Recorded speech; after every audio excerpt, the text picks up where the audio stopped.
top 3. Welcome to my vlog. Welcome to my channel. Magandang araw mga pare. Kamusta na kayo ngayon? Ako, ito. Busy na naman sa aming trabaho. Ang aming daily routine. Ang paghahakot ng crates. This is Baby Bang. Dami. Huwag balik. Alam niyo ba mga pare, sobrang pagod ko ng araw na to. Nung umaga, ang ginawa ko, nagbaba ako ng malalaking machine. Nag-pull out kami. Kasama ng mga production engineering. Sobrang lalaking machine. Grabe pawis ko noon. At ito naman ngayon, ang main event namin, ang aming daily routine, ang mag-hakots ng mga empty crates. Sobrang dami mga pare. Natambakan kami. Oh, wow! Kahit na sobrang pawis na rin ako dyan. Ayan ang ating mga kasama. Si Kuya Arnold. Alright. Andyan din si Boss Arman. Si Sir Mark at si Sir Jet, ang taga-video. Yan, tulong-tulong nga kami dyan kung paano isalansa ng mga crates. Abang yung taga-angat sa kanila. Alam niyo ba mga pare, nung wala pa kaming forklift dyan, grabe. Nakakapagod yan. Mano-mano namin inaangat yan sa truck. Tulong-tulong. Mas nakakapagod yung mga panahon na wala pa kaming gamit na forklift. Grabe. Sa initan pa kami nagtatrabaho nun. Kaya ngayon, sa biyaya ni Lord,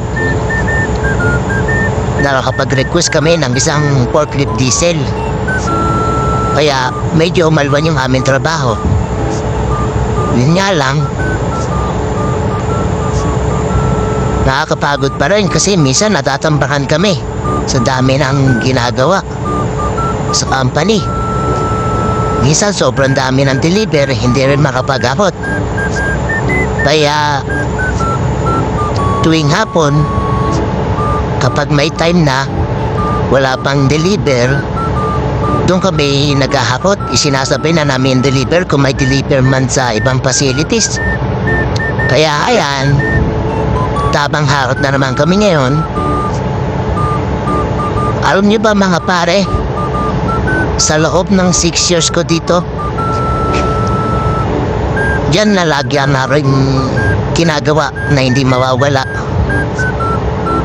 Araw-araw yan mga pare. Pero kung may ina-deliver 3 times a week. Ayan nga si Sir Mark, oh. Alright. Napakalupit niyan. Bawal yan mapagod. Dalawang balik na kami yan mga pare. Kasi sobrang dami. Yan yung first batch. Dadalhin muna namin yan sa company para maibabak. Then babalik na naman kami. Yan, sinaratan na ni Sir Mark, ni Boss Arnold, tsaka ni Boss Arman. Yan, usap-usap muna kami dyan. Paano ang gagawin? Ayan. May iwan si Boss Arman. Waiting. At ito nga mga pare, oh, pabalik na kami ng company. Alright. Yo mga boss, pabalik na kami ng company. Para may baba itong first batch ng pang main event. Sir Mark nga pala. Nice. Bawal mapagod dyan, Sir Mark. Pagod, di ka masyura. Agad na.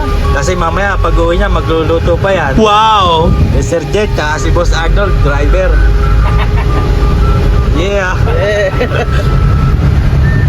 Pabalik na kami ng company.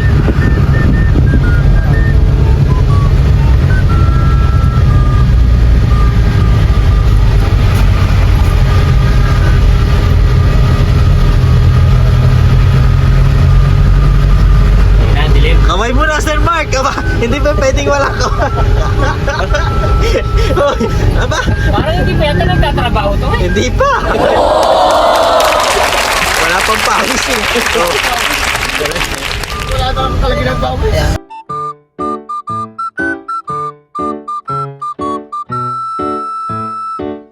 Dito nga mga pare, nakabalik na kami sa aming company. Ibinababa ko na yung mga nahakot naming empty crates. Isinasaransan na ni Sir Jet tsaka ni Sir Mark yung crates sa tamang lagayan. At habang nagbababa kami dyan, si Boss Arnold naman may ginagawa lang sa loob. After nyan, pabalik na rin kami agad. Pabilisan lang yung aming pagbababa dyan ng mga empty crates kasi baka gabihin kami dun sa facilities na inaakutan namin. Mga 1 kilometer lang naman ang layo mula sa aming company kaya malapit lang din. Mabilis lang din kaming makakabalik.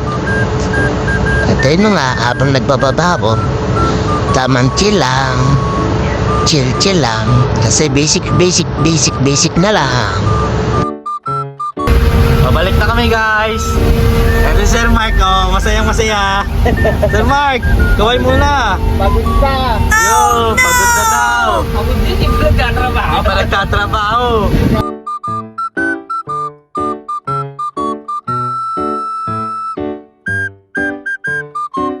At ito na nga mga pare, ang second batch. Ayan. Kakarga ko na para matapos na rin kami. Mabilisan lang ulit kasi gagabihin kami dyan eh. Matik yan. Halos 10 rin yan mga pare. Sobrang dami talaga ng aming nahakot yan. Matambakan talaga kami. Di namin nakalain yung araw na yan. Sobrang pagod ako niyan mga pare. Mula umaga hanggang hapon. Gamit na gamit ang aring skill. Kaya mga pare. Go home na. Time check. Yeah. Ano masasabi mo, Sir Jet? Good pa? Good pero okay lang. 4 hours OT. Ito, Sir Mark nga pala, oh. Sir Mark. Oh, yeah.